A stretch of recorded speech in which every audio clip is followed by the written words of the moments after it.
বাসায় তৈরি করা মোমো যে এতটা পরিমাণ মজার হবে তা আসলে কখনোই কল্পনা করা যায়নি। আপনারা কিন্তু অনেকেই চেয়েছিলেন এই মোমোর রেসিপিটি, তো আপনাদের সবার জন্য এই রেসিপিটি খুব শর্টভাবেই চেষ্টা করেছি করার জন্য। আসলে আমি আমার মতো করে চেষ্টা করেছি এই মোমোটি ট্রাই করার। তো এখানে ভুল হতে পারে, সবাই ওভাবে একটু দেখবেন। চলুন তাহলে এবার রেসিপিতে যাওয়া যাক। প্রথমে নিয়ে নিয়েছি ক্যাপসিকাম আর গাজর। ক্যাপসিকামের কেজি ছিল 600 টাকা, ভাই বিশ্বাস করা যায়। যাই হোক, শখের জিনিস তো লাখ টাকা হবেই, তাই না? তো এই শখের জিনিসটাও নিয়ে নেব শুধুমাত্র রেসিপির জন্য।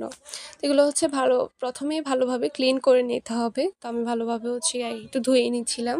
প্রথমে আমি ক্যাপসিকামটা কুচি করে নিয়েছিলাম, আর যতটুকু সম্ভব চেষ্টা করেছি কুচি করার। আর আপনারা চাইলে কিন্তু এরকম ছোট ছোট করে নিতে পারেন, তাহলে সবগুলো সবজি দেখতেও বেশ ভালো লাগবে এবং খেতেও বেশ ভালো লাগবে। ছোট ছোট করে নিলে একটা সুবিধা হচ্ছে গিয়ে কুক হতে বেশি একটা সময় লাগবে না। যাই হোক, সেদিন কিন্তু আমি বিভিন্ন রকমের সবজিগুলো অ্যাড করেছিলাম, গাজর, বাঁধাকপি আর ক্যাপসিকাম। আপনারা চাইলে এছাড়াও অনেকগুলো সবজি অ্যাড করতে পারেন, আর না হলে আরও কমও দিতে পারেন, এটা যার যার পছন্দ অনুযায়ী। কেটে রাখা সবগুলো সবজি একটু মিক্সড করে নিচ্ছিলাম। আর যে কী পরিমাণ সুন্দর লাগছিল এই কালারফুল সবজিগুলা।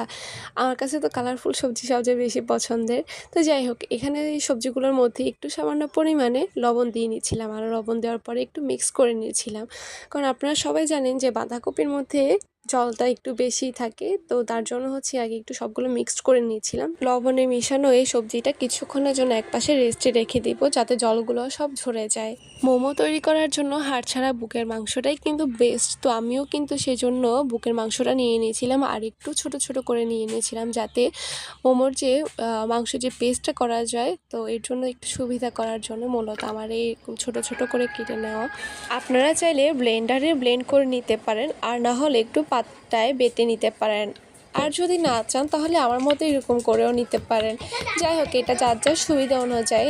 আমার এরকম সুবিধা হয়েছিল তাই আমি এরকমভাবে করেছি। যদিও এটা অনেকক্ষণ ধৈর্যের পরীক্ষা ছিল বলতে গেলে, বাট আমি প্রত্যেকটা কাজ অনেক এনজয় করি, অনেক বেশি ভালো লাগে আমার। আমি কিন্তু খুব করে চেষ্টা করি বাসায় যে কোনো রেসিপি বা যে কোনো কিছুই ট্রাই করার, কারণ এটা আমার কাছে বেশ ভালো লাগে, কারণ আমি নতুন কিছু শিখতে পারবো। যদি ভুল হয়ে থাকে তা তো আমার কোনো সমস্যা হবে না, কারণ আমি সেই ভুলটা থেকে নতুন একটা কিছু শিখতে পারবো। আসলে এই জিনিসগুলো সবার মধ্যে হয়তো থাকে না, বাট আমার কাছে খুব বেশি থাকে, কারণ আমার কাছে এই জিনিসগুলো করতেও বেশ ভালো লাগে। যাই হোক, এরপর গিয়ে আমি তো মাংসের কিমাটা করে নিয়েছি, আর একপাশে যে রেস্ট করা যে সবজিগুলো ছিল সেগুলো থেকে জলগুলো ঝেড়ে নিচ্ছিলাম। যদি আমরা সাথে সাথে পুরটা দিয়ে দিতাম তাহলে কিন্তু পুরা মোমোর শেপটাই নষ্ট হয়ে যেত। তো আপনারা চাইলে এরকম কাজটা করে নিতে পারেন। আপনারা চাইলেই কিন্তু এসব ছোট ছোট টিপসগুলো একটু ফলো করতে পারেন, তাহলে মোমোর শেপটা খুবই সুন্দর হবে আর জিনিস